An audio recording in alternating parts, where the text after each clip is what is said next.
ఈరోజు 4వ అధ్యాయము అందరికీ స్వాగతం. చాప్టర్ 4 మన అడ్వాన్స్డ్ క్లాస్లో దివ్య జ్ఞానము అని ఈ అధ్యాయానికి పేరు. ఓం అజ్ఞానతిమిరాంధస్య జ్ఞానాంజనశలాకయా చక్షురున్మిళితం యేన తస్మై శ్రీగురవే నమః. నమో ఓం విష్ణుపాదాయ కృష్ణప్రేష్ఠాయ భూతలే శ్రీమతే భక్తివేదాంతస్వామినీతి నామినే. నమస్తే సారస్వతీ దేవి గౌరవాణి ప్రచారిణే నిర్విశేషశూన్యవాది పాశ్చాత్యదేశధారిణే. హే కృష్ణ కరుణా సింధో దీనబంధో జగత్పతే గోపేశ గోపికా కాంత రాధా కాంత నమోస్తుతే. తప్త కాంచన గౌరాంగీ రాధే బృందావనేశ్వరీ వృషభానుసుతే దేవీ ప్రణమామి హరిప్రియే. జయ శ్రీకృష్ణ చైతన్య ప్రభు నిత్యానంద శ్రీ అద్వైత గదాధరా శ్రీవాసాది గౌరభక్త బృంద. హరే కృష్ణ కృష్ణ కృష్ణ హరే హరే హరే రామ రామ రామ హరే హరే. హరే కృష్ణ కృష్ణ కృష్ణ హరే హరే హరే రామ రామ రామ హరే హరే. హరే కృష్ణ కృష్ణ కృష్ణ హరే హరే హరే రామ రామ రామ హరే హరే. హరే కృష్ణ. భక్తులందరికీ 4వ అధ్యాయము దివ్య జ్ఞానము. మొట్టమొదట భగవాను వాచుతో ప్రారంభం. ఇమం వివస్వతే యోగం ప్రోక్తవాన్ అహం అవ్యయం వివస్వాన్ మనవే ప్రాహ మనురిక్ష్వాకవే బ్రవీత్. సో ఇమన్ వివస్వమే యోగం అంటే ఈ నశింపులేనటువంటి ఈ ప్రోక్తవానహం అవ్యయం. అవ్యయం అంటే నశింపులేనటువంటి ఈ యోగం నేను ఈ నశింపులేనటువంటి యోగాన్ని ప్రోక్తవాన్ చెప్పాను, అహం నేను, వివస్వతే వివస్వానుకు అని చెప్పి అంటున్నారు. సో నశింపులేని యోగ శాస్త్రాన్ని నేను సూర్యదేవుడి, వివస్వాన్ అంటే ఎవరు? సూర్యదేవుడికి నేను బోధించాను. వివస్వాన్ మనవే ప్రాహ, వివస్వానేమో మనువు చెప్పారు, మనుర్ ఇక్ష్వాకవే బ్రవీత్, మనువేమో ఇక్ష్వాకుకు చెప్పారు అని చెప్పి ఇక్కడ మనకు చూపిస్తున్నారు. సో భగవంతుడు సూర్య భగవానుడికి బోధించటం, ఆ సూర్య భగవానుడు మనువుకు బోధించటం, మనువు ఇక్ష్వాకుకు బోధించటం, ఇది ఇక్కడ చిత్రంలో చూస్తున్నాం. సో ఇలా ఈ యోగం మరి ఒకరి దగ్గర నుంచి ఒకరికి వస్తోంది అన్నది మనం ఇక్కడ తెలుసుకోవాల్సిన విషయం అన్నమాట. అంటే దీని అర్థం ఏమిటి? అన్ని సూర్యలోకం మొదలుగా సర్వలోకంలో రాజవంశాలు అన్నీ కూడా ఈ భగవద్గీత జ్ఞానం ఇదివరకు నుంచే ఉపదేశింపబడింది అనే విషయం మనకి ఇక్కడ అర్థమవుతుంది.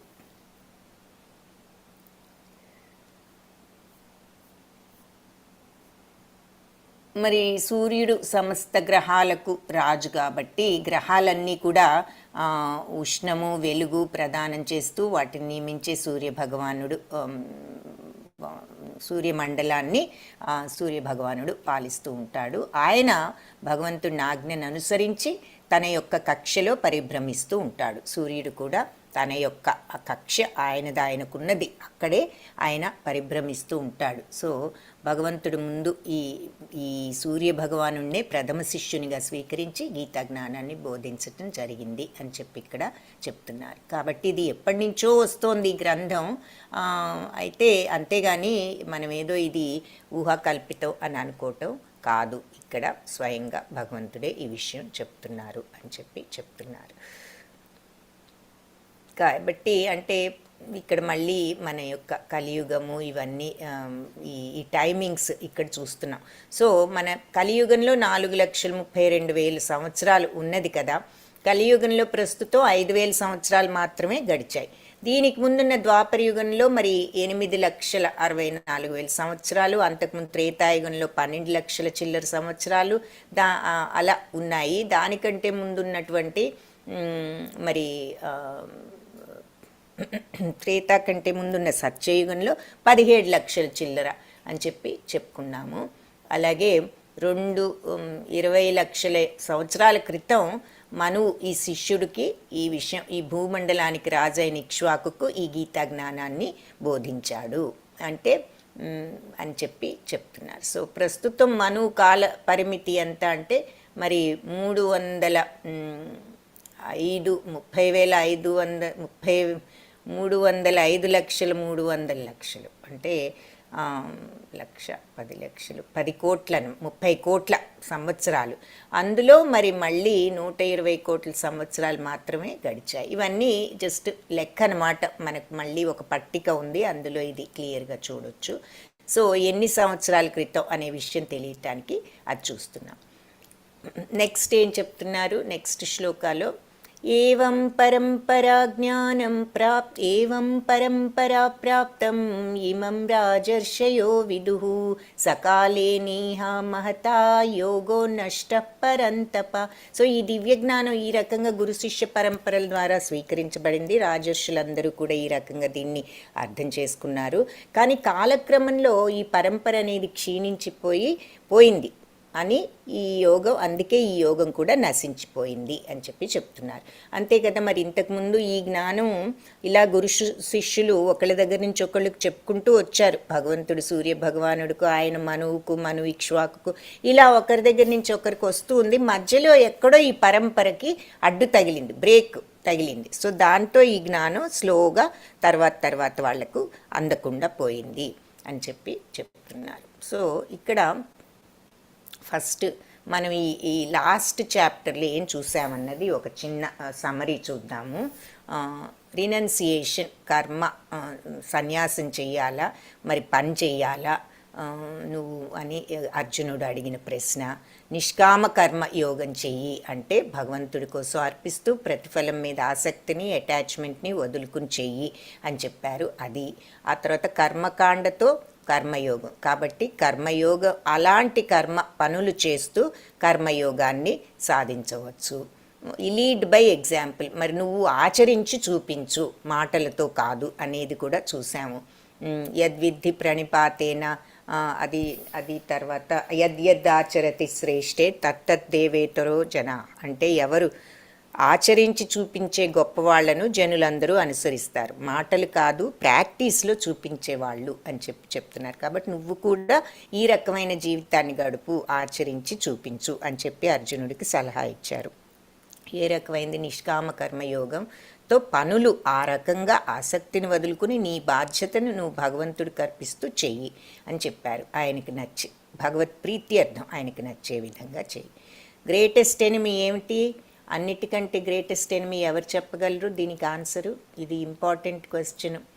ఇది ఒక్కటి గుర్తుంచుకున్నా మనం చాలనుకున్నాం లాస్ట్ క్లాస్లో. దీనికి ఆన్సర్ ఎవరైనా చెప్పగలిగితే చాట్ బాక్స్లో టైప్ చేయండి, లేదంటే హ్యాండ్ రేస్ చేయండి. అన్నింటికంటే పెద్ద శత్రువు విద్యేనా ఇహవైరిణం, దీనికంటే పెద్ద శత్రువు ఈ ప్రపంచంలో ఇంకొకటి లేదు అని చెప్తారు భగవంతుడు. ఏమిటది? ఒక శ్లోకంలో, అంటే తెలిసి కూడా తప్పులెందుకు చేస్తారు అని అర్జునుడు అడిగిన ప్రశ్నకు ఈ శ్లోకం చెప్తారు. హరే కృష్ణ. సరళాదేవి మాతాజీ చెప్పండి. హరే కృష్ణ మాతాజీ. హరే కృష్ణ మాతాజీ. మోహం మాతాజీ. క్రోధం. Very good.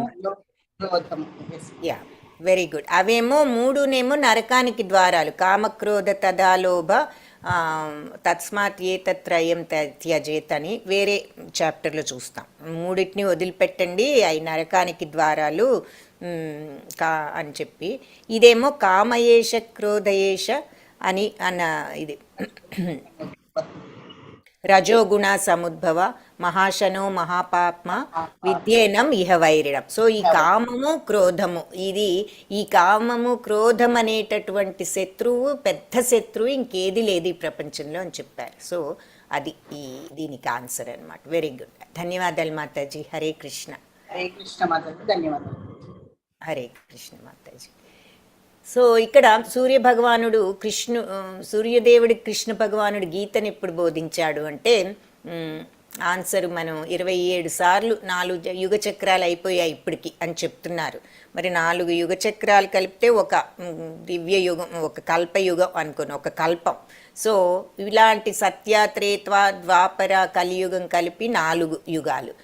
దీన్ని యుగ చక్రం అంటాం. ఇలాంటి 4 యుగాలు కలిపినది ఒక యుగ చక్రం అయితే, ఇలాంటి యుగ చక్రాలు 27 అయిపోయాయి. అంటే ఎన్ని అయిపోయాయి? 27 ఇంటూ ఒక్కొక్క దాంట్లో 4,32,000 సంవత్సరాలే కాకుండా కలియుగంలో అంతే ఉన్నాయి. కానీ మరి ద్వాపర యుగంలో 8,64,000, త్రేతాయుగంలో 12 లక్షలు. అంటే డబల్ ఏమో ద్వాపరలో ఉంది, కలియుగానికి డబల్. త్రేతాలో ట్రిపుల్ ఉన్నాయి, సత్యాలో 4 రెట్లు ఉన్నాయి కలియుగానికి. సో అందుకని ఏం చేశారు, 2 + 3 5 + 4 9. అందుకని 9తో మల్టిప్లై చేస్తే సత్య, త్రేత, ద్వాపర యుగాల్లో ఉన్నటువంటి నంబర్ ఆఫ్ ఇయర్స్ వస్తాయి. అంటే 38.8 లక్షల సంవత్సరాలు ఈ 3 యుగాల్లో ఉన్నాయి. కలియుగంలో ప్రస్తుతం 5,121 సంవత్సరాలు అయిపోయాయి అంటున్నారు. ఇక అంటే 4,32,000 ఉన్నా కూడా ఇప్పటి వరకు 5,121 గడిచాయి. మను జీవిత కాలం ఎంత అనుకుంటే గనక ఈ 11,66,000 అంటే లాస్ట్ 27 యుగ చక్రాలు అన్నమాట. 27 ఇంటూ 4,32,000 ఇంటూ 10 ఎక్కడి నుంచి వచ్చాయి? కలియుగంలో 1, ద్వాపర యుగంలో 2 3, త్రేతాయుగంలో 3 3 3 6 ప్లస్ సత్యయుగంలో 4 6 4 10. సో ఈ 4,32,000 ఇంటూ 10 వేస్తే ఒక యుగ చక్రంలో ఎన్ని సంవత్సరాలు ఉన్నాయో అన్నీ వస్తాయి. అలాంటి యుగ చక్రాలు 27 అయ్యాయి కాబట్టి మళ్ళీ 27తో హెచ్చవేయాలి. అప్పుడు ఇప్పటి వరకు 27 యుగ చక్రాల్లో ఎన్ని సంవత్సరాలు ఉన్నాయో వచ్చాయి. 11,66 లక్షల సంవత్సరాలు. ప్లస్ ఇప్పటి వరకు సత్య, త్రేత, ద్వాపర యుగాలు ఈ చక్రంలో 3 యుగాలు అయిపోయాయి కదా, అందులో ఒక 38 లక్షల సంవత్సరాలు. ప్లస్ కలియుగంలో ఇప్పటి వరకు 5,000 చిల్లర అయిపోయాయి. సో ఇవన్నీ యాడ్ చేస్తే ఇది ప్లస్ ఇది ప్లస్ ఇది 1,205 లక్షల సంవత్సరాలు గడిచాయి అని చెప్తున్నారు. సో ఆ టైము అప్పుడు సూర్య భగవానుడు అన్ని సంవత్సరాల క్రితం భగవంతుడు సూర్య భగవానుడికి బోధించారు అని చెప్పి ఇక్కడ ఒక లెక్క మనకు చూపిస్తున్నారన్నమాట. సరే, ఈ గురు పరంపర అనేది ఏమిటి అంటే, గురు పరంపర ఎలా ఉంటుంది? ఒకళ్ళ దగ్గర నుంచి ఇప్పుడు వీళ్ళు పండ్లు ఒకళ్ళు చెట్టు ఎక్కి కోస్తున్నారు, ఇంకొకళ్ళేమో తీసుకుంటున్నారు, ఇంకొకళ్ళేమో బుట్టను పట్టుకున్నారు. సో ఒకళ్ళ నుంచి ఒకళ్ళు ఇలా ఈ పండుని ఫైనల్ స్టేజ్కి తీసుకొస్తున్నారు. అలాగే గురు పరంపర అంటే ఆ నాలెడ్జ్ని కూడా ఒకళ్ళ దగ్గర నుంచి ఒకళ్ళకి అది కింద వరకు వస్తోంది అని. ఇది గౌడీయ వైష్ణవ సంప్రదాయము. దీంట్లోనే మరి చైతన్య మహాప్రభు, ఈ గురువులందరూ ఉన్నారు. చివరికి ప్రభుపాద కూడా ఈ గౌడీయ వైష్ణవ సంప్రదాయం నుంచి వచ్చినటువంటి గురువు. సో ఈ గౌడీయ వైష్ణవ ఏమిటి అంటే, ఈ గురు పరంపరలు ముఖ్యమైన ఒక 4 ఉన్నాయి. ఏది? బ్రహ్మ నుంచి వచ్చింది మధ్వాచార్యులు, అదే ఇప్పుడు ప్రభుపాద యొక్క గురు పరంపర గౌడీయ మధ్వ వైష్ణవ సంప్రదాయం అది. ఇంకొకటేమో లక్ష్మీదేవి నుంచి రామానుజాచార్య విశిష్టాద్వైతం ఆయనది. మరి పరమేశ్వరుడి నుంచి విష్ణుస్వామి. 4 కుమారులు. ఎవరి 4 కుమారులు? బ్రహ్మదేవుడి కుమారులు, సనక సనందనాది సనాతన కుమారులు. వీళ్ళు 4 నుంచి వచ్చిందేమో నింబకాచార్యులు. సో ఇట్లా పరంపరలు ఈ రకంగా స్టార్ట్ అయ్యాయి అన్నమాట. సో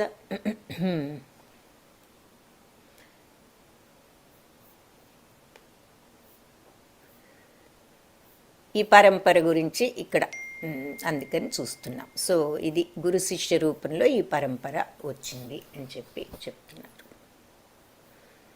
సయేవాయం మయా తేద్యా యోగ ప్రోక్త పురాతనః భక్తోసి మే సఖా చేతి రహస్యం హి ఏతదుత్తమం.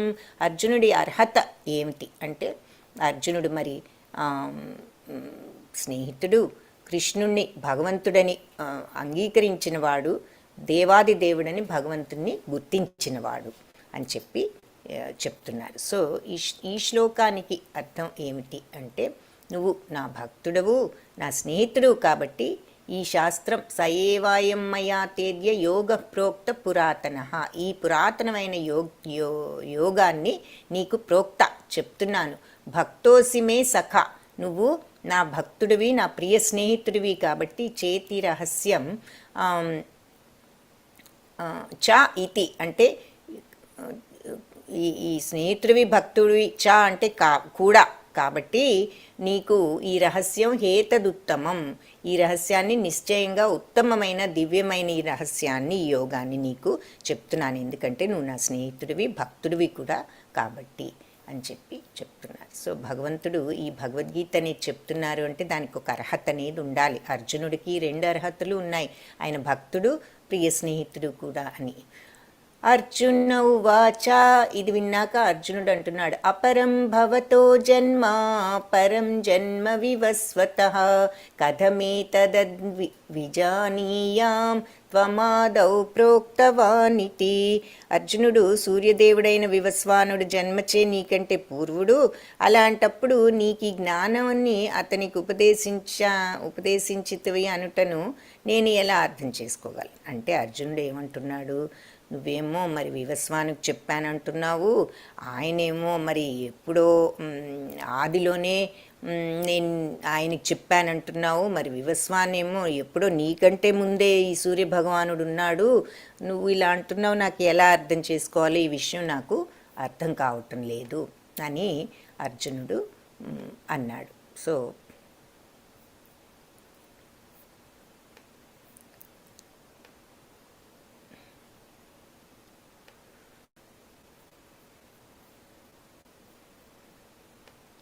ఇక్కడ ఈ భగవద్గీతలో మనం ఈ జ్ఞానం, శాశ్వత జ్ఞానం అనే మాట వాడుతున్నారు. ఏమిటి ఈ శాశ్వత జ్ఞానం అంటే, భగవద్గీత మొట్టమొదటి ఏంటంటే భగవంతుడు, ఆయన యొక్క విభూతుల యొక్క జ్ఞానం, భగవంతుడి గురించి ఆయన మహిమలు, విభూతులంటే మహత్యాలు, ఆయన దాని యొక్క జ్ఞానం. రెండవది ఆత్మజ్ఞానం, అది చూసాం 2nd చాప్టర్లో. మూడవది ఇంపార్టెంట్ది భగవంతుడికి మనకి ఉన్నటువంటి సంబంధం, ఆ విషయం గురించిన అవగాహన, ఆ జ్ఞానం. సో ఈ 3 రకాల జ్ఞానాలు మనము ఈ శాశ్వత జ్ఞానమైన భగవద్గీతలో మనం చూసేది. సో అర్జునుడు అంటున్నాడు, నువ్వేమో ఎప్పుడో ఉన్న సూర్యుడికి చెప్పానంటున్నావు, మరి నాకు ఎలా అర్థం చేసుకోవాలో ఇది నాకు అర్థం కావటం లేదు అని. సో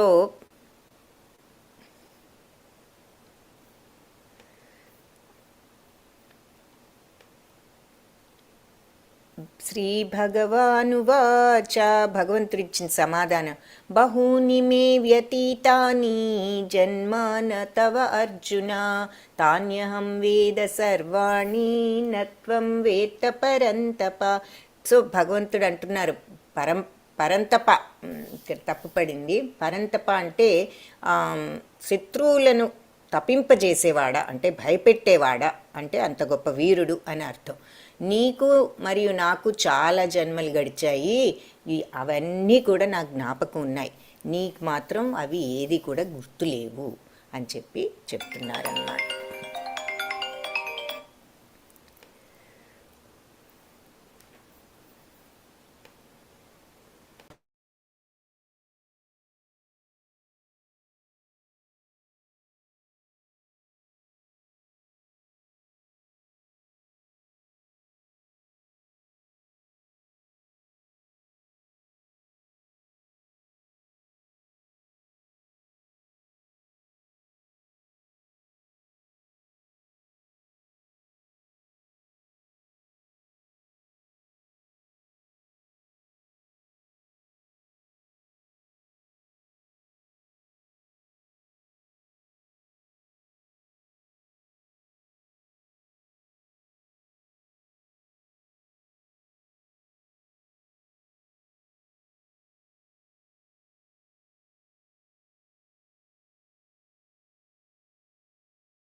హరే కృష్ణ. క్షమించాలి. సో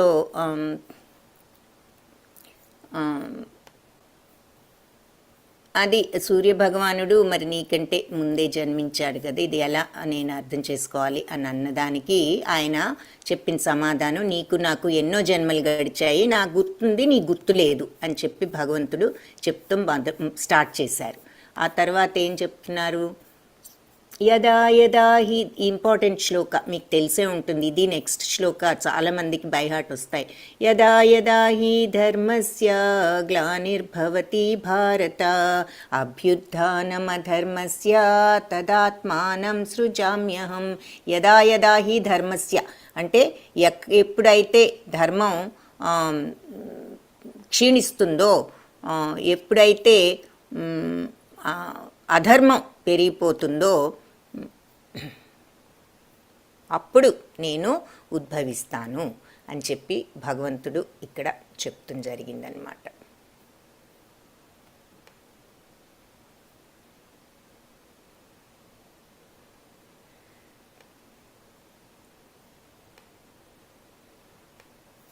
ఎప్పుడైతే ధర్మం క్షీణిస్తుందో, ఎప్పుడైతే అభ్యుత్థానం అధర్మస్య, అధర్మం ఎప్పుడైతే అభ్యుదయం అవుతుందో, ప్రోగ్రెస్ అవుతుందో, పెరుగుతుందో, తదాత్మానం సృజాత్మ, అప్పుడు నా యొక్క స్వయం సంకల్పంతో సృజామ్యహం, నేను జన్మిస్తాను, అవతరిస్తాను అని చెప్పి చెప్తున్నారు. ధర్మం ఎప్పుడు క్షీణిస్తుందో, అధర్మం పెరుగుతుందో ఆ సమయంలో నేను అవతరిస్తాను.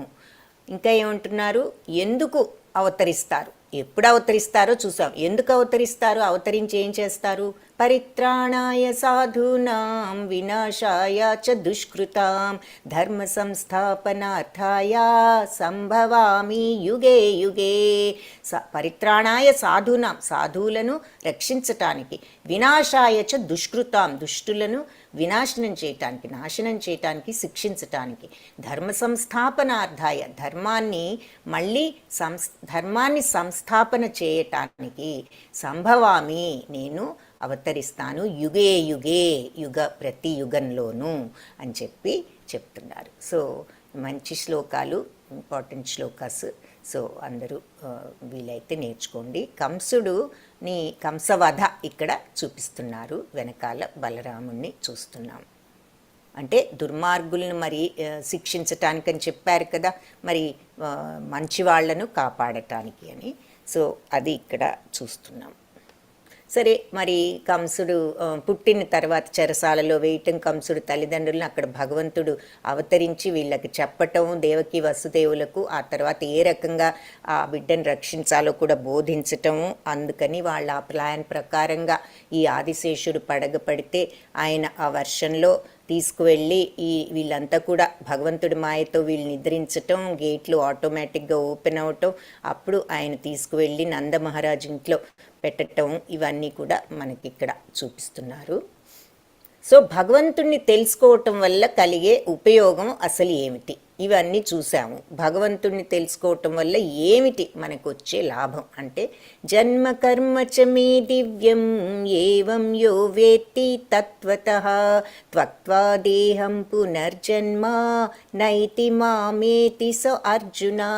జన్మ కర్మ చ మే దివ్యం, నా యొక్క దివ్యమైన జన్మని, నా యాక్షన్స్ని, ఏవం యో వేత్తి తత్వతః, ఎవరైతే అర్థం చేసుకుంటారో నా ఈ తత్వాన్ని, త్వక్త్వా దేహం పునర్జన్మ, త్వక్త్వా వదిలిన తర్వాత దేహాన్ని, పునర్జన్మ నైతి మళ్ళీ జన్మ అనేది ఉండదు. ఇలా నన్ను నిజంగా అర్థం చేసుకున్న వాళ్ళకి, నా తత్వం వాళ్ళకి ఈ దేహాన్ని వదిలిన తర్వాత పునర్జన్మ అనేది ఉండదు. మామేతి సో అర్జున, నా దగ్గరికే వస్తారు, నా శాశ్వత ధామానికి అర్జున, నన్ను చేరుకుంటారు అర్జున అని చెప్పి చెప్తున్నారనమాట. సో అంటే భగవంతుడిని అంటే ఆ సచ్చితానంద తత్వాన్ని చవి చూడగలిగినప్పుడు, ఆ భగవత్ తత్వాన్ని మనం అర్థం చేసుకోగలిగినప్పుడు, అంటే ఊరికినే మాటలతో కాదు, ఎక్స్పీరియన్స్తో ఎవరైతే ఆ తత్వాన్ని అనుభవించగలరో, వాళ్ళు ఇలా ఉంటుంది అనే ఎక్స్పీరియన్స్తో తెలుసుకోగలరో, అది భగవంతుడి ఆ సచ్చిదానంద తత్వాన్ని, అది భక్తి చివరికి ఏ మార్గంలో వెళ్ళినా ఆ తన్మయత్వంలోనే అది తెలుసుకుంటారు. అలాంటప్పుడు అలాంటి స్థితి వచ్చిన వాళ్ళు నన్ను చేరుకుంటారు, వాళ్ళకు పునర్జన్మ అనేది ఉండదు అని చెప్తున్నారు. సో భగవంతుడిని తెలుసుకుంటే పునర్జన్మ ఉండదంటే ఏ విధంగా తెలుసుకోవాలి అంటే ఆ స్థితి రావాలి, ఆ సచ్చితానంద స్థితిలో మనం నిమగ్నం అవ్వగలగాలి. దానికి కావలసిన లక్షణాలు అవన్నీ కూడా మనకు ముందు స్థితప్రజ్ఞత విషయాల్లో తెలుస్తాయి. బ్రీఫ్గా కొంత సెకండ్ చాప్టర్లో కూడా ఆల్రెడీ చూసాం. వీతరాగ భయక్రోధ మన్మయా మాముపాశ్రితా బహావో జ్ఞానతపసా పూతా మద్భావమాగతా. ఆసక్తి, భయం, క్రోధం నుంచి విముక్తులై నాయందే సంపూర్ణంగా స్థితులై ఉండి నన్నే ఆశ్రయించి ఎంతోమంది ఇంతకు పూర్వం నా యొక్క జ్ఞానంచే పవిత్రులయ్యారు. ఈ విధంగా వారందరూ నా దివ్య ప్రేమను పొందారు అని చెప్తున్నారు. సో వీతరాగ భయక్రోధ ఎలా పొందాలి? భగవంతుణ్ణి మనం ఆ తత్వాన్ని అర్థం చేసుకోవాలంటే ఎలా అని మన అందరికీ డౌట్ వస్తుంది. మరి తత్వాన్ని అర్థం చేసుకుంటే పునర్జన్మ ఉండదంటే మరి మోక్షమేగా నా దగ్గరికే వస్తారంటున్నారు కదా, ఎలా ఈ మోక్షం ఎలా మనం భగవంతుణ్ణి అర్థం చేసుకోవటం అంటే అని ఆ డౌట్ వస్తే వీతరాగ భయక్రోధ. సో రాగము అంటే అటాచ్మెంట్ని, భయాన్ని, యాంగర్, క్రోధాన్ని ఎవరైతే వదిలిపెట్టగలరో, మరి భయాన్ని వదిలిపెట్టడం అంటే భయభక్తులు లేకుండా ఉండటం అని కాదు. ఎప్పుడు భయాన్ని వదిలిపెడతాం? ఏది జరిగినా భగవత్ ప్రసాదమే, ఇది భగవంతుడి నిర్ణయం, ఆయన ప్రసాదం అనే స్థితి వచ్చినప్పుడు దేనికి భయం ఉండదు. మరి ఆ నిజమైనటువంటి స్థితప్రజ్ఞత వచ్చిన వాళ్ళకి ఏ విషయంలోనూ భయం ఉండదు. ఏది జరిగినా భగవంతుడి ప్రసాదం, ఇది ఆయనది, ఇది ఆయన చేయాలని ఉంది, ఈ రకంగా ఇలా మనం స్వీకరించటం అనేటటువంటి ఆ మెంటాలిటీ డెవలప్ చేసుకోగలిగినప్పుడు భయం ఉండదు, ఆందోళన ఉండదు. అది ఇక్కడ భయం లేకుండా ఉండటం అంటే అర్థం అది. రాగం అంటే అటాచ్మెంట్ వదులుకుని ఈ రకమైన ఆందోళనలు, భయం లేకుండా ఏదైనా సమస్థితిలో ఉండగలిగిన వాళ్ళు, కోపాన్ని వదిలిపెట్టగలిగిన వాళ్ళు మన్మయ మాముపాశ్రితా. ఎప్పుడైతే నాయందే మనస్సును నా మీద పెట్టి నన్ను ఆశ్రయించిన వాళ్ళు బహావో జ్ఞాన తపస్స. చాలామంది ఇలాంటి వాళ్ళు జ్ఞాన తపస్సుతో పూత మద్భావమాగత, వాళ్ళందరూ నా యొక్క భావాన్ని అర్థం చేసుకుని నా తత్వాన్ని వాళ్ళు అర్థం చేసుకుని నా ధామాన్ని వాళ్ళు పొందగలిగారు అని చెప్తున్నారు. సో ఈ భయము, రాగము, మరి క్రోధము, వీటన్నిటి నుంచి విముక్తులై నాయందే సంపూర్ణంగా స్థితులై ఉండి నన్నే ఆశ్రయించి ఎంతోమంది ఈ రకంగా ఈ జ్ఞానంతో పవిత్రులైన వాళ్ళు ఉన్నారు. ఇలా ఉండటం సాధ్యమా అని మనం అనుకుంటామేమోనని చెప్తున్నారు. ఉన్నారు, ఇంతకుముందు ఇలా నన్ను ఆశ్రయించి ఈ రకంగా ఈ 3 లక్షణాలని వదులుకుని ఆసక్తి, భయం, క్రోధం నుంచి విముక్తులై భగవంతుడిని ఆశ్రయించి సంపూర్ణంగా భగవంతుడి మీదే స్థితుడై ఉండి వాళ్ళు చాలామంది ఇంతకుముందు ఈ జ్ఞానంతో పవిత్రులయ్యారు. వాళ్ళందరూ కూడా నాది ఈ ప్రేమను నన్ను పొందగలిగారు అని చెప్తున్నారు. సో రాగ అంటే మరి ఏమిటి? బాగా ఈ భవబంధాల మీద విపరీతమైన ఆసక్తి, భౌతిక ప్రపంచపు జీవితం మీద ఆసక్తి అన్నమాట. సో అది ఇంకా అంత ఆసక్తి భౌతిక ప్రపంచం మీద ఉన్నప్పుడు ఇంకా ఆధ్యాత్మిక ప్రపంచం మీద మనకి ఇంట్రెస్ట్ అనేదే ఉండదు. భయ, fear of personal spiritual identity, for them merging into impersonal is highest. So fear of అంటే వాళ్ళకేంటంటే ఇక మనం ఇది వదిలిపెట్టేసుకుంటున్నామా, ఆధ్యాత్మికంలోకి వెళ్తే మన ఈ అటాచ్మెంట్స్ అవన్నీ కూడా వాళ్లకు వదులుకోవటానికి భయపడతారనమాట. అంటే ఆధ్యాత్మిక మార్గంలోకి వెళ్ళటానికి కూడా భయం ఉంటుంది. మరి భౌతిక ప్రపంచం మీద ఉన్నటువంటి ఆ విపరీతమైన ఆసక్తితో అటు వెళ్ళిపోతే అమ్మో ఇటు ఇది ఏమైపోతుంది, మన ఇల్లు ఏమైపోతుంది అనేటటువంటి ఒక భయం ఉంటుంది అని చెప్తున్నారు. సో ఆ భయం అనేది వదలటం అంటే భయం లేకుండా జీవించడం అని కాదు, ఈ అన్నింటినీ వదులుకోగలిగే ధైర్యం కూడా ఉండాలి. సో వాళ్ళు ఎంతసేపు ఈ జీవితం అంటే మన బాడీయే అనుకుంటున్నారు అని చెప్తున్నారు.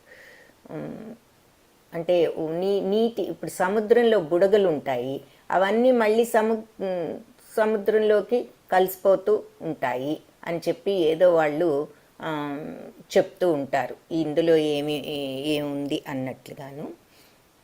క్రోధ కన్సెప్షన్ తర్వాత ఇంకొకటి ఏమి క్రోధ అంటే కోపం. మరి కోపం ఉన్నప్పుడు మనకి ఆధ్యాత్మిక జ్ఞానం అనేది రాదు అని చెప్తున్నారు. ఆ కోపం వలన రకరకాల చెడు అలవాట్లు వస్తాయి, కొంతమంది చెడు అలవాట్లకు లోనవుతూ ఉంటారు.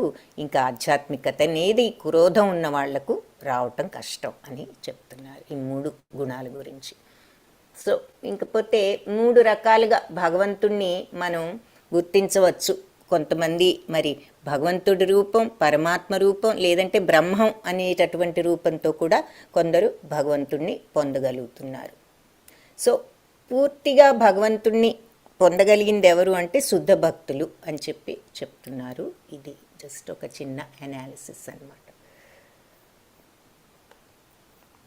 ఏ యథా మాం ప్రపద్యంతే తాంస్తథైవ భజామ్యహం మమావర్త్మానువర్తంతే మానుష్యా పార్థ సర్వశః.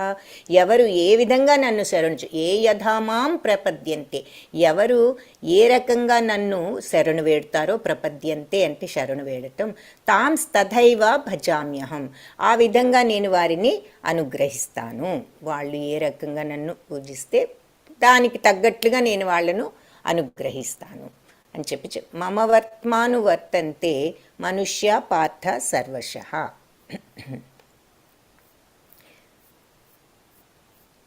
అంటే నన్ను అందరూ కూడా అనుసరిస్తూ వాళ్ళ యొక్క శక్తి మేరకు ఎవరి పద్ధతిలో వాళ్ళు నన్ను అర్చిస్తూ ఉంటారు అని చెప్పి ఏదో ఒక విధంగా వాళ్ళ మార్గంలో నన్ను అనుసరిస్తూ ఉంటారు అని చెప్తున్నారు.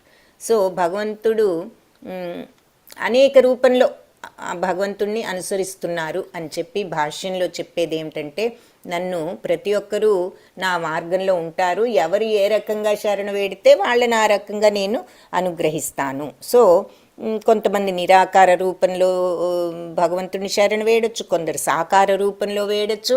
సో అంటే బ్రహ్మం అనే తీరులో వేయడచ్చు, లేదంటే కృష్ణ భగవానుడి రూపంలో, లేదంటే పరమాత్మ రూపంలో అని చూసాము. కానీ విశుద్ధ భక్తులు ఇంకా ఎక్కువ భగవంతుడిని ప్రతి ఒక్కరూ నా మార్గంలో ఉంటారు, వాళ్ళకి తెలిసిన మార్గంలో. కానీ శుద్ధ భక్తులు ఎక్కువ భగవంతుడి యొక్క రూపంతో ఉన్నవాళ్ళు, వాళ్ళు శుద్ధ భక్తులు అని చెప్పి ఇక్కడ మనకు చెప్తున్నారు. కాంక్షంత కర్మణాం సిద్ధిం యజంత ఇహ దేవతా క్షిప్రం హి మానుషే లోకే సిద్ధిర్భవతి కర్మజ. సో లోకంలో జనులంతా కామ్యకర్మలలో జయాన్ని కావాలని కోరుకుంటారు. ఏదైనా పనులు చేసినప్పుడు మనందరం సక్సెస్ఫుల్ అవ్వాలని కోరుకుంటాము, దేవతల్ని పూజిస్తాం.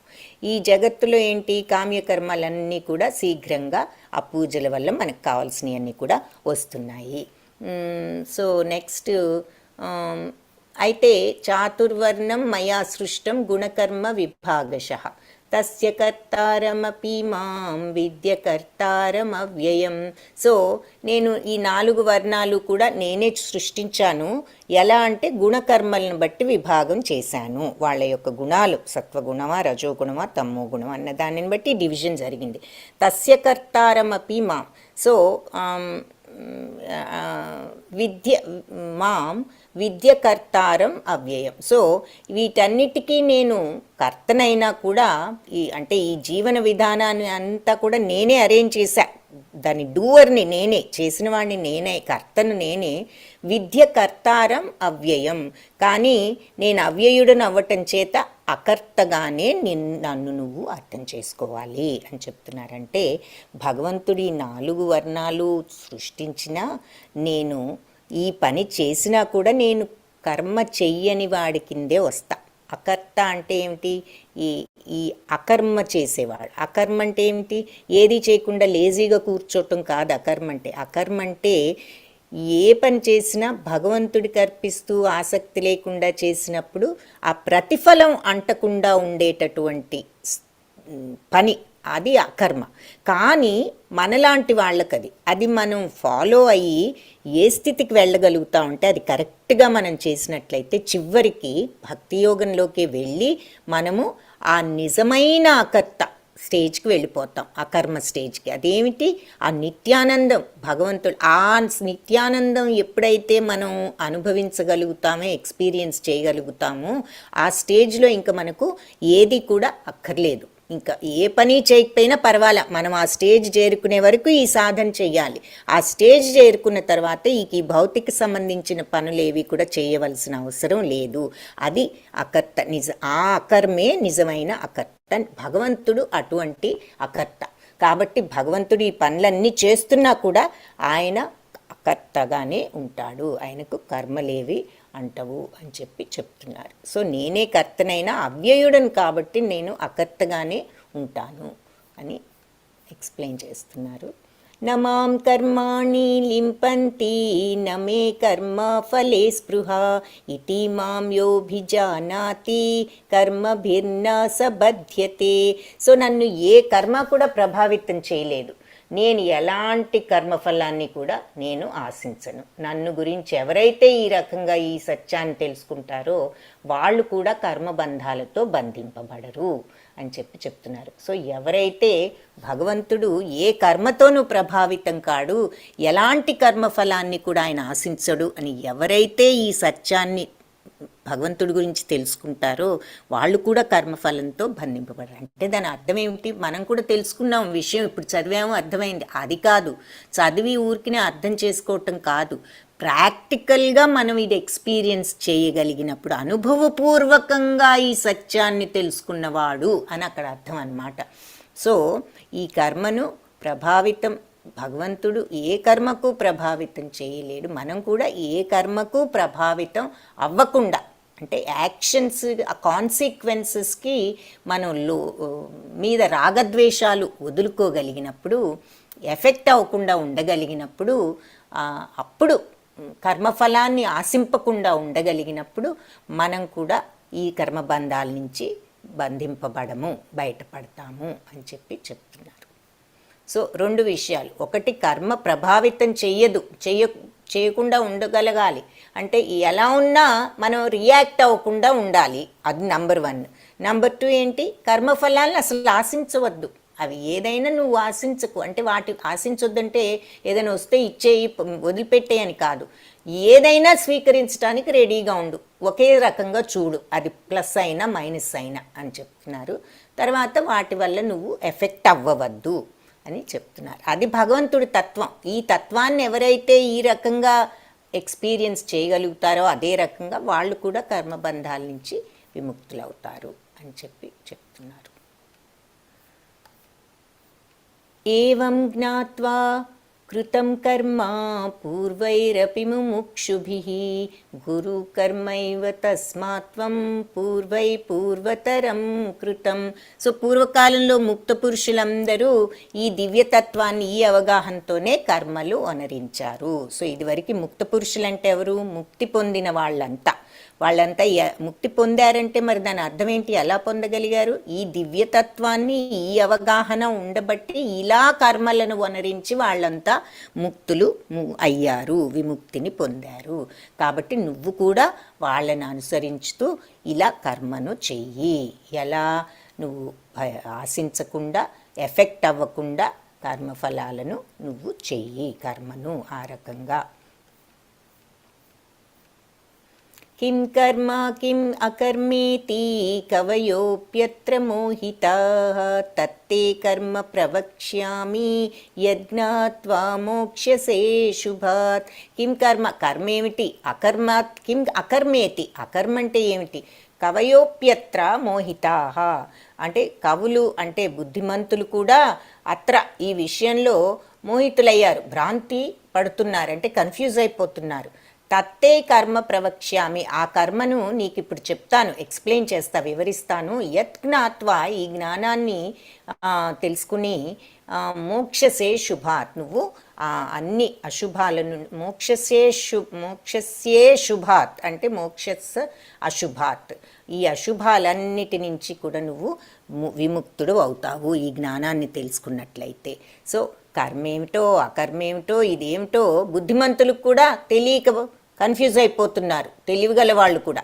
కాబట్టి కర్మ ఏమిటో నేను అసలు నీకు ఇప్పుడు చెప్తాను, వివరిస్తాను, నువ్వు అర్థం చేసుకుని అశుభాలన్నిటి నుంచి విముక్తుడు అవ్వచ్చు అర్థం చేసుకుంటే అని చెప్పి చెప్తున్నారు. సో భగవంతుడు వివరిస్తానంటున్నారు. కర్మణో హ్యపి బోద్ధవ్యం బోద్ధవ్యం చ వికర్మణః. సో చూద్దాం మనం ఇప్పుడు భగవంతుడు అసలు ఆ కర్మ ఏమిటో చెప్తాను విను అంటున్నారు కదా. ఇది తెలుసుకున్నట్లయితే, నువ్వు అర్థం చేసుకున్నట్లయితే నువ్వు అన్ని అశుభాల నుంచి విముక్తుడు అవుతావు అని అంటున్నారు. సో ఏం చెప్తున్నారో చూద్దాం. కర్మణో హ్యపి బోద్ధవ్యం బోద్ధవ్యం చ వికర్మణః అకర్మణశ్చ బోద్ధవ్యం గహనా కర్మణో గతి. సో కర్మగతులను అవగాహన, అండర్స్టాండ్ చేసుకోవటం చాలా కష్టం. కాబట్టి అసలు కర్మ ఏమిటో, మరి వికర్మ ఏమిటో, అకర్మ ఏమిటో ప్రతి ఒక్కళ్ళు కూడా అర్థం చేసుకోవాల్సిన అవసరం ఉన్నది. ఎందుకు? ఈ కర్మ వల్ల వచ్చేటటువంటి గతులు అంటే ఎఫెక్ట్స్ అండర్స్టాండ్ చేసుకోవటం కూడా చాలా కష్టం. అందరికీ అంత ఈజీగా అర్థం. ఈ కర్మల వల్ల ఎన్నో ఎఫెక్ట్స్ ఉంటాయి, ఇవన్నీ అండర్స్టాండ్ చేసుకోవటం కూడా చాలా కష్టం. కాబట్టి ఫస్ట్ ఏం అండర్స్టాండ్ చేసుకోవాలంటే అసలు కర్మ ఏమిటి, వికర్మ ఏమిటి, అకర్మ ఏమిటి అనేది ముందు స్పష్టంగా మీరు అండర్స్టాండ్ చేసుకోవాలి. కాబట్టి ఈ 3 థింగ్స్ ఫస్ట్ ఎవరైనా అండర్స్టాండ్ చేసుకుంటే అప్పుడు ఈ ఒక్కొక్క రకమైన కర్మ వల్ల వచ్చే ఎఫెక్ట్ ఏమిటనేది అప్పుడు అర్థమవుతుంది. సో ముందు అసలు ఇవేమిటో అర్థం చేసుకోండి, ఈ 3 ఏమిటో అని చెప్పి చెప్తున్నారనమాట. అంటే మరి ఏమిటి కర్మ అంటేనేమో శాస్త్రాలు ఒప్పుకున్నటువంటి పనులు చెయ్యండి అని చెప్పేటటువంటి మంచి పనులు. మరి వికర్మ అంటే ఏమిటి? శాస్త్రాలు వద్దు అని చెప్పినటువంటి చెడు పనులు. అకర్మ అంటే ఏమిటి? ఎప్పుడైతే భగవంతుడికి అర్పించి మనం ప్రతిఫలాన్ని ఆశించకుండా ఏదైనా సమబుద్ధితో స్వీకరించినప్పుడు, నా బాధ్యత అనుకుని చేసి భగవదర్పితం చేసినప్పుడు అది అకర్మ అవుతుంది. అలాంటప్పుడు మనకు ఆ బంధం వల్ల, ఆ పనుల వల్ల ఏ బంధాలు కూడా చుట్టుకోవు అని చూసాం. అది అకర్మ కింద వస్తుంది. ఆ రకంగా కర్మ చేయటాన్ని మనందరం ప్రాక్టీస్, సాధన చేయాలన్నమాట. ఆ రిజల్ట్ మీద ఉన్నటువంటి ఆసక్తిని వదులుకోవటానికి ప్రయత్నించాలి.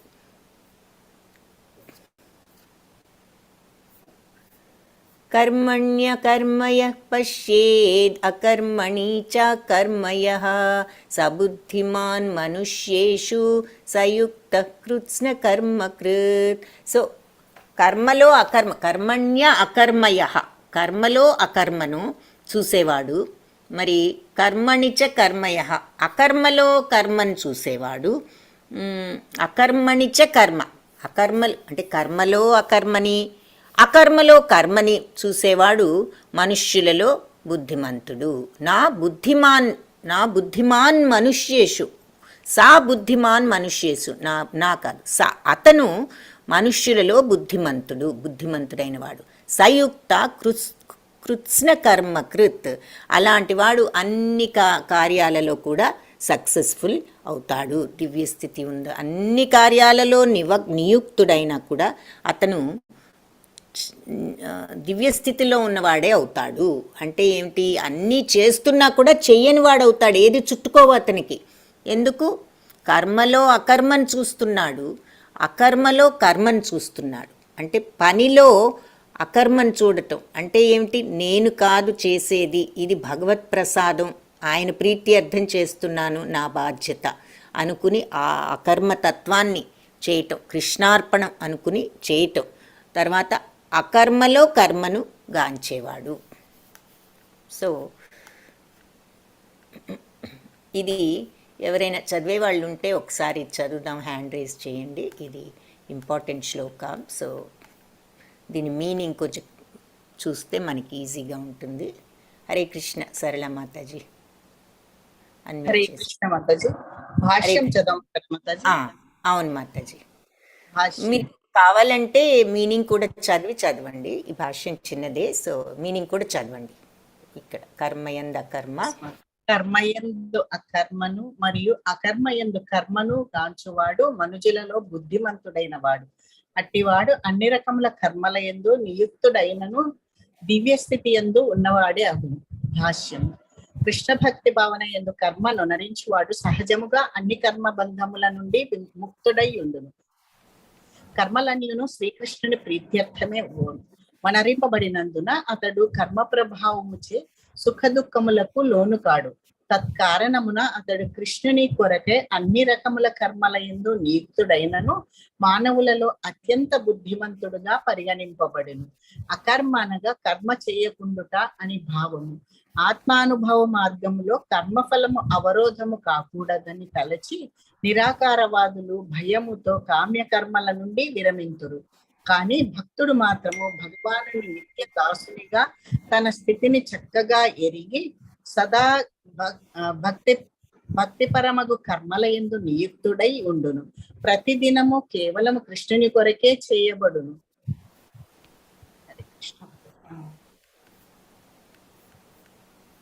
ప్రతిదియును కేవలం కృష్ణుని కొరకే చేయబడును. కావున అతడు తన సేవా కార్యమునందు దివ్యానందమును అనుభవించును. ఇట్టి విధానమునందు నియుక్తులైన వారు నిష్కాములుగా తెలియబడుదురు. శ్రీకృష్ణుని ఎడ గల నిత్య దాస్య భావము సర్వ విధములైన కర్మఫలముల నుండి మనిషిని ముక్తిని చేయగలదు. హరే కృష్ణ మాతాజీ, ధన్యవాదాలు. హరే కృష్ణ మాతాజీ, ధన్యవాదాలు మాతాజీ. హరే కృష్ణ. సో భక్తిభావంతో కర్మను అనుసరించినట్లయితే, అంటే భక్తిభావంతో గనుక మనం పని చేసినట్లయితే ఏ కర్మ అయినా సరే అప్పుడు అన్ని కర్మబంధాల నుంచి విముక్తులం అవుతాం. సో కర్మలో అకర్మను చూస్తున్నాం, అంటే చేస్తున్నాము కానీ సమస్తం కూడా భగవంతుడికి అర్పిస్తున్నాము అని, నా కోసం కాదు అనే భావంతో అని చెప్తున్నారు. సో అన్నీ భగవత్ ప్రీత్యర్థం చేసినందువల్ల ఈ కర్మ ప్రభావాలు సుఖదుఖాలకు అతడు లోను కాడు అని చెప్పి ఇక్కడ భాష్యంలో వివరణ. తత్కారణంగా భగవంతుడి కోసం అన్ని కర్మలలోనూ నియుక్తులైనా కూడా అలాంటి మనుషులు బుద్ధిమంతులుగా పరిగణించబడతారు అని చెప్తున్నారు. అకర్మ అంటే ఏమిటి? కర్మ చేయకుండా ఉండటం. అంటే ఆత్మానుభవ మార్గంలో మనం కర్మఫలం అంటే కొంతమంది ఏమనుకుంటారు, ఏ పని చేయకపోతే అప్పుడు మనకి ఏ బంధాలు అంటవు, సో ఏదో మనం అలా ఉందాము అని అనుకుంటారు. కానీ మరి సరి అయినటువంటి పరిపక్వత భక్తిలో రాకుండా మనం ఆ స్టేజ్కి వెళ్ళిపోతే అది అకర్మ కింద రాదు, అది మనం బాధ్యతలను వదిలేసిన వాళ్ళం అవుతాం. కాబట్టి దానికంటే కూడా మనం ఆ స్టేజ్కి వెళ్ళాలనే ప్రయత్నం ఉన్నప్పుడు కర్మఫలం మనకి మధ్యలో నిలవకూడదు అని చెప్పి వాళ్ళు కర్మే చేయకుండా మానేద్దాం అనుకుంటారు. కానీ నిజమైన భక్తులు భగవంతుడికి సేవ చేస్తున్నాం అనుకుని ఏ పనులు అన్నీ కూడా భక్తి మార్గంలో ఆయనకు సమర్పించి చేస్తూ ఉంటారు. సో అది ఆ రకంగా అకర్మ అవుతుంది అలా చేస్తే అని మళ్ళీ చెప్తున్నారు. కాబట్టి ప్రతిదీ భగవంతుడి కోసం చేస్తున్నాడు అని అనుకుంటూ అతను సేవా ఏ పనిలో అయినా దివ్యానందాన్ని అనుభవిస్తాడు. ఇలాంటి విధానంలో నియుక్తులైన వారు నిష్కాములు అని చెప్పబడతారు అని చెప్తున్నారు. సో అప్పుడు కర్మఫలాల నుంచి మనుషులు విముక్తులు కాగలరు. అంటే కర్మలో అకర్మ, పని చేస్తూ సర్వం భగవంతుడికి అర్పిస్తే అకర్మ. అకర్మలో కర్మ అంటే ఆ నిజమైన అకర్మ స్టేజ్కి వెళ్తామని చెప్పాం కదా. ఫైనల్గా మనకి పరిపక్వత వచ్చినప్పుడు అప్పుడు అకర్మలో వాళ్ళు కర్మను చూస్తారు, అంటే వాళ్ళ పనే ఆ స్టేజ్లో ఉండటం అన్నమాట. అంటే ఈ భగవత్ తత్వంలోనే వాళ్ళ కర్మే భగవత్ తత్వం అయిపోతుందన్నమాట. సో అది చేసేవాళ్ళు మనుషులలో బుద్ధిమంతులు అని చెప్తున్నారు. యస్య సర్వే సమారంభా కామ సంకల్పవర్జితాః జ్ఞానాగ్ని దగ్ధ కర్మాణం తనూః పండితం బుధాః. సో ఎవరైతే ప్రతి కర్మను భోగవాంఛారహితంగా ఉంటారో అతడు సంపూర్ణ జ్ఞానం కలిగినవాడు. కర్మఫలాలన్నీ కూడా జ్ఞానాగ్నిచే దగ్ధమై అతడు దగ్ధమైనవని అతడు ఋషులచే చెప్పబడును. ఋషులందరూ కూడా వాళ్ళని జ్ఞానాగ్ని దగ్ధ కర్ముడు అని పిలుస్తారనమాట. ఎందుకంటే ఈ భోగవాంఛలు లేకుండా ఎవరైతే కర్మలు చేయగలుగుతారో వాళ్ళు సంపూర్ణ జ్ఞానం ఉన్నవాళ్ళు. సో ఇది ప్రతి దానికి కూడా కీ. భోగవాంఛ అనేది లేకుండా, అంటే ఆ భావాన్ని డెవలప్ చేసుకోవటమే మనం చేయవలసిన సాధన. సో కర్మఫలాలన్నీ కూడా జ్ఞానంతో దగ్ధం చేయగలిగిన వాడు, ఆ జ్ఞానం తెచ్చుకుని, ఏ కర్మఫలమైన దగ్ధం అంటే నిజంగా వాటిని వదిలేసుకుని వాటిని దగ్ధం చేయమని కాదు, అంటే వాటి మీద ఆ రాగద్వేషాలను దగ్ధం చేసుకోగలిగాడనమాట. అలాంటి వాడు ఋషితో సమానము అని చెప్పి, జ్ఞానాగ్ని దగ్ధ కర్ముడు అని చెప్పి ఋషులు కూడా అతన్ని అంటున్నారు అని చెప్పి చెప్తున్నారు. త్వక్త్వా కర్మఫలాసంజ్ఞం నిత్యతృప్తే నిరాశ్రయః కర్మణ్యభిప్రవృత్తోపి నైవ కించిత్ కరోతి సహ. సో కర్మఫలాల మీద ఆసక్తిని విడిచి నిత్యతృప్తుడును నిరాశ్రయుడు అయినటువంటి వాడు అన్ని రకాల కర్మల్లోనూ నియుక్తుడైనా కూడా కామ్యకర్మలు చేయని వాడిలాగానే లెక్క అని చెప్పి చెప్తున్నారు. సో ఎవరైతే ఆసక్తి లేకుండా చేస్తారో అప్పుడు వాళ్ళ అన్ని కర్మలు, మరి మనందరికీ పనులు ఉంటాయి, పనులు వదిలేయండి, రెస్పాన్సిబిలిటీస్ వదిలేయండి అని చెప్పట్లా. భగవంతుడు నీ స్వధర్మాన్ని నువ్వు చెయ్యాలని మనం 3rd చాప్టర్లో కూడా చూసాం. కర్మఫలాలు చేయకుండా నువ్వు జీవితం సాగించలేవు అని కూడా చెప్పారు. నీ రెస్పాన్సిబిలిటీస్ నువ్వు చెయ్యాలి, అవి వదిలేస్తే నీకు అసలు ఎందుకు పనికిరావు అని కూడా చెప్పారు. కానీ ఎలా చెయ్యాలి అంటే ఈ భావంతో చెయ్యాలని కూడా చెప్పారు. సో మళ్ళీ ఇక్కడ మనకి రీఎన్ఫోర్స్మెంట్, భగవంతుడు మళ్ళీ మళ్ళీ రకరకాల మార్గాల్లో ఈ విషయాన్ని బోధిస్తున్నారు. సో కర్మఫలాల్లో ఎవరైతే ఈ ఆసక్తిని విడిచి నిత్యతృప్తుడు, అంటే ఏది జరిగినా ఎప్పుడూ తృప్తిగానే ఉంటాడు అతను. The richest man in the world ఎవరు అంటే the one who is content అని చెప్తున్నారు. పూరెస్ట్ మ్యాన్ ఎవరంటే తీరని కోరికలు ఉన్నవాడే పూరెస్ట్ మ్యాన్. ఈ అతి పేదవాడు ఎవరంటే ఈ కోరికలతో దహించుకుపోయేవాడు. ఎంత డబ్బున్నా కూడా ఇక కోరికలు ఇంకా ఇంకా పెరుగుతుంటే నీకు ఎప్పుడు తృప్తి ఆనందం ఉంది? వాడు అతి పేదవాడికి ఉన్న మిజరీయే వాళ్లకు ఉంటుంది. మరి నిజంగా ధనవంతుడెవరు? ఏ కోరిక లేకుండా ఎప్పుడూ తృప్తిగా ఉండగలిగిన వాడు, ఏది జరిగినా తృప్తిగా ఆనందంగా నాకు ఇది ఉండగలిగిన వాడే కంటెంట్మెంట్. ఎవరైతే నిత్యతృప్తుడో వాడే అందరికంటే ధనవంతుడు అని కూడా మనకు ఒక సామెత ఉన్నది. అలాగే కర్మఫలాల మీద ఎవరైతే ఆసక్తిని విడిచి నిత్యతృప్తుడుగా నిరాశ్రయుడిగా ఉంటాడో, నిరాశ్రయుడంటే కూడా ఏమిటి? దేన్ని మీద అటాచ్మెంట్ లేకుండా ఉండగలగటం అని ఒక అర్థం ఉందని, అది డీపర్ మీనింగ్. సో నిరాశ్రయుడు అంటే ఏ ప్లేస్ లేనివాడని కాదు. నిజంగా లేకపోయినా అతను అలాగే ఉంటాడు, ప్యాలెస్ ఉన్నా అలాగే ఉంటాడు, అది వేరే విషయం. బట్ నిరాశ్రయుడు అంటే అతనికి దేని మీద కూడా ఆశ్రయం కోరిక లేదు, దేని వెంట పడాలనే కోరిక లేదు, ఎప్పుడు నిత్యతృప్తుడు. ఇలాంటి వాడు అన్ని కర్మలయందు నియుక్తుడైనా కూడా కర్మలు చేయని వాడే అవుతాడు. ఇలాంటి మెంటాలిటీతో పనిచేసే వాళ్ళు పని చేసినా వాళ్ళకి ఏది అంటుకోదు. ఎందుకు? ఏది జరిగినా వాళ్ళకు ఒకటే, పని చేయటమే వాళ్ళ డ్యూటీ అనుకుంటారు. ఎలా ఉన్న వాళ్ళు నిత్యతృప్తుడు, ఏది జరిగినా వాళ్ళు ఒకేలా ఉండగలరు. దేని వెనక పాకులాడరు. పాకులాట అనేది, ఆ కోరిక అనేది వాళ్ళకి లేదు. అలాంటి వాళ్ళకి కర్మలు చేసినా కూడా ఏ బంధాలు కూడా అంటవు అని చెప్పి చెప్తున్నారు.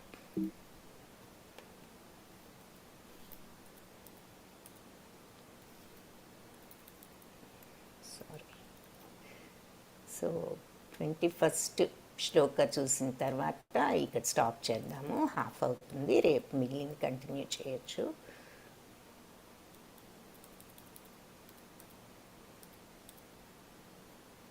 నిరాశీర్యత చిత్తాత్మా త్యక్త సర్వా పరిగ్రహ శారీరం కేవలం కర్మ కుర్వన్నాప్నోతి కిల్బిషం.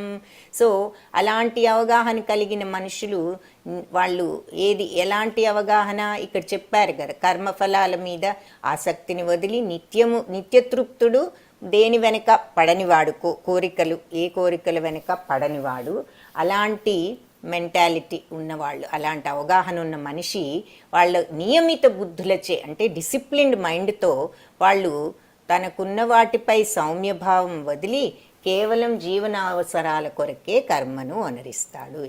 ఇంకా ఏదో సాధించాలి అనే పాకులాటను వదిలి జీవితంలో నిత్య జీవితంలో మనకు అవసరమైన వాటి కోసం మాత్రమే కర్మ చేస్తాడు. ఆ రకంగా ప్రవర్తిస్తూ అతడు పాప ఫలాలతో ప్రభావితుడు కాడు అని చెప్పి చెప్తున్నారు. సో కోరిక అనేది నిత్యతృప్తుడు, ఏది జరిగినా తృప్తిగానే ఉండే మనిషి కాబట్టి అతను ఇంకా అది ఇది కావాలని దేని మీద ప్రాకులాట లేని మనిషి కాబట్టి ఇలాంటి అవగాహనతో అతని మైండ్ని కంట్రోల్ చేసి ఆ కోరికల నుంచి డిసిప్లిన్డ్గా తనకున్న దానితో ఉన్న అవసరంకు చేయవలసిన పనుల వరకు జీవనావసరాల కోసం కర్మను అనుసరించేవాడు అని చెప్పి చెప్తున్నారు. సో ఇది ఒకసారి చదువుదాము. ఈ భాష్యము చదివేవాళ్ళు లక్ష్మీ గౌరీ మాతాజీ, హరే కృష్ణ. మీరు చదువుతారా?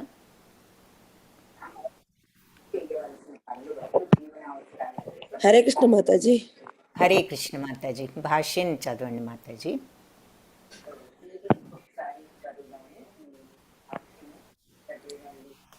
కృష్ణ భక్తి రస స్వభావితుడు తన కర్మలయందు శుభాశుభ ఫలములను వాంఛింపడు. అతని మనోబుద్ధులు సదా నియమితులై ఉండును.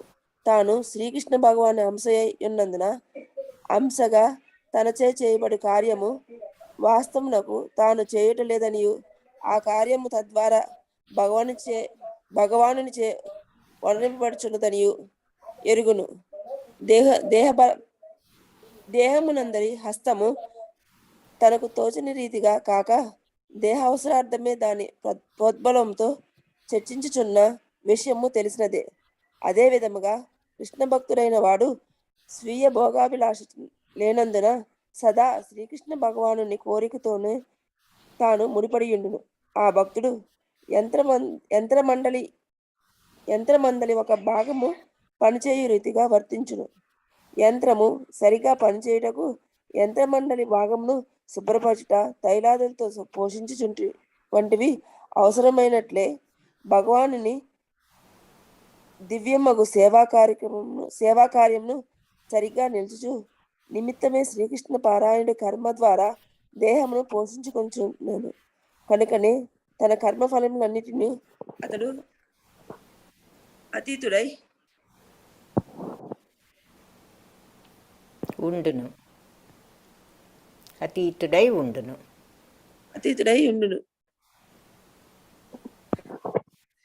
యజమాని ఆధీనంలో నుండు జంతువు తన దేహంపై అధికారమును కలిగి ఉండక తనను యజమాని చంప యత్నించినను అస్వతంత్రమై ఉండుటచే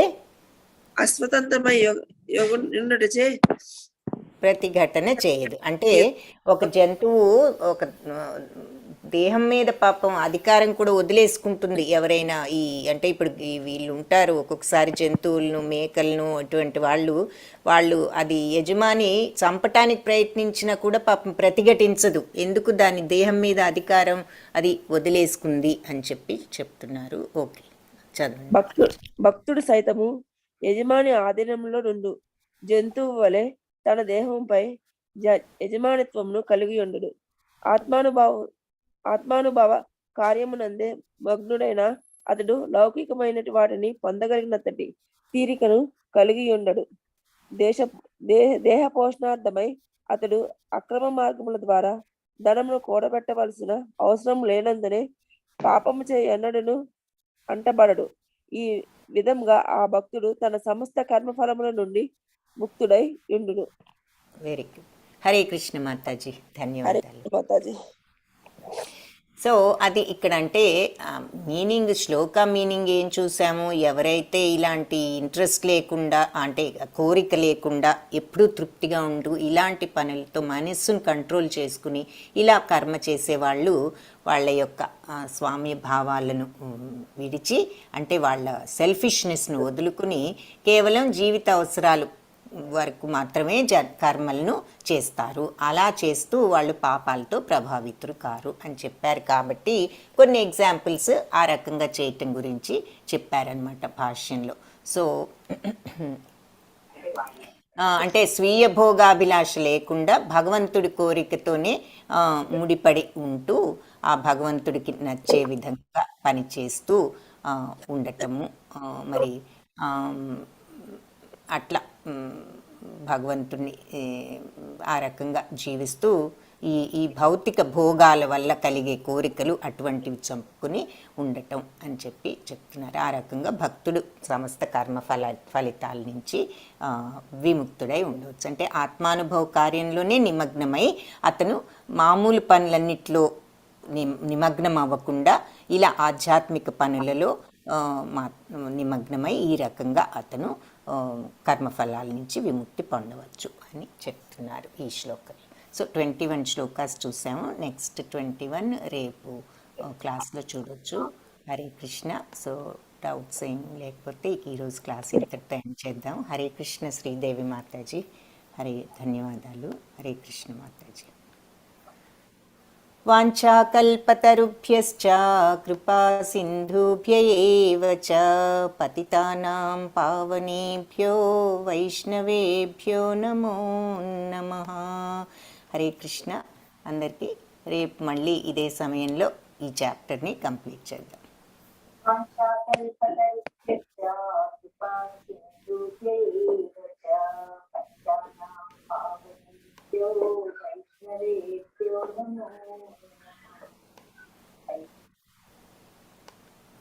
హరే కృష్ణ.